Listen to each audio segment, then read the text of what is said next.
Hello everybody, and welcome back to my channel. Today I'm going to be doing a review of Banished. I think I have a few videos up on Banished. I've streamed it a little bit, and I just wanted to give it a full review. I feel like this is something I want to start doing, is making structured reviews for games. So the Steam description for this game reads, in the sitting building strategy game, you control a group of exiled travelers who decide to restart their lives in a new land. They only have the clothes on their backs and a cart filled with supplies from their homeland. The townspeople of Banished are your primary resource. And this leads into a big about page on Steam that describes the game a little bit. And the last line is, the success or failure of a town depends on the appropriate management of risks and resources. And I feel like that really captures the game in a nutshell. Now, the main Steam tags are City Builder, Strategy, Simulation, Survival, and Indie. I feel like the first three really fit the game. You are building a city, but you're also managing resources. And I have about 10 hours in the game. Most of this review is based on a 3-hour session that I had, that I did specifically for this review. So, starting off with your options, you have a few starting options. Starting conditions being the main one. That means you have an easier time starting off with more resources and more manpower. And as soon as you get into the game, you have a small settlement. And the hardest part is getting the menu system right. There are a few menus that you have to bring up manually that I think should be automatic. But for some reason they're not, like the resources tab, the citizen management tab, and the minimap. I think those should be on by default. And most of the early game is selecting regions of the map for your people to clear for resources. This not only provides you with resources, but it allows you for expansion room.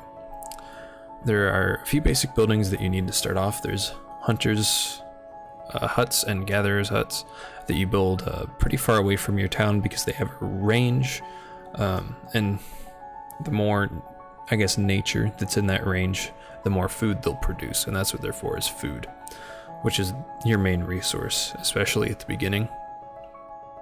There are pastures, farms, and orchards, but those take a lot of manpower and aren't necessarily worth it. They take a little while to start up. Once you have a food supply, though, you can start to build more houses and expand your population. And soon enough, you'll need a supply of building materials to keep you going. The main resources for building are wood, stone, and iron, and they'll have their own buildings that are required to collect them. Wood is renewable, so they have a forester that will plant trees and cut them down and take the lumber to the town. Quarries you need to place, and your workers there will dig a hole in the ground, but that is limited. And once it's done, you can't destroy it. It's just a hole in the ground forever, so that needs to be managed. And there are also mines that mine iron and coal, and those are useful for building tools, which almost all jobs require a tool. This mid-game section can get addicting when you're gathering more food and expanding, but the loot gets old a little quick, in my opinion. The need for expansion is purely player-driven. There is a point where if you have enough food for your people and you're making everything, where you can just hands off for quite a while and you won't have any issue. The main limiting resource is still people, and that drives the player to want to expand. And eventually the transition from hunting and gathering to farming is pretty natural.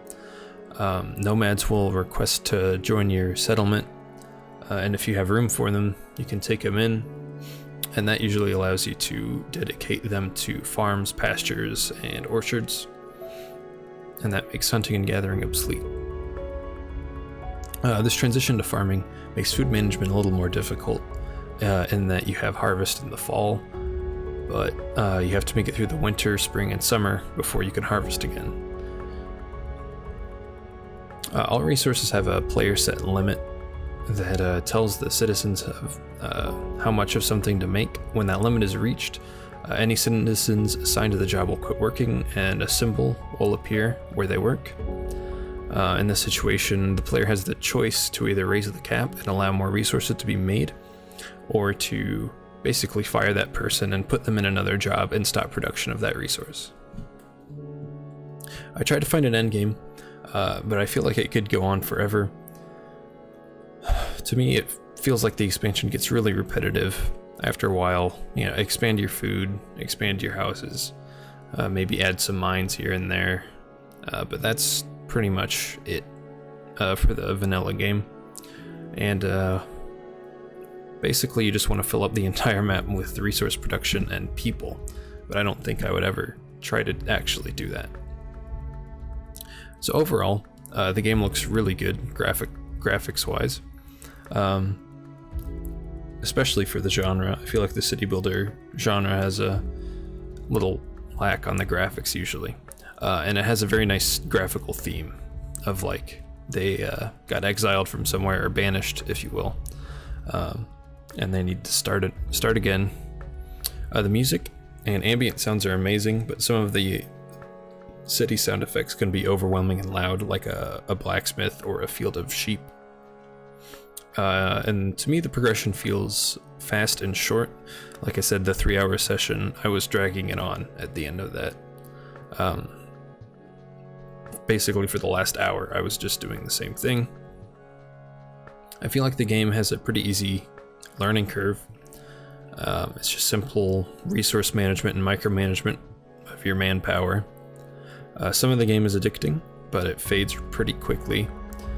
The game is $20. I feel like that's a little too expensive. I feel like it should be $15. I did buy it on sale, so there's that. And there is a modding community for the game, and it adds so many things. There's overhauls, there's just minor changes, there's language packs. So I might make a separate review and go over a few of the mods.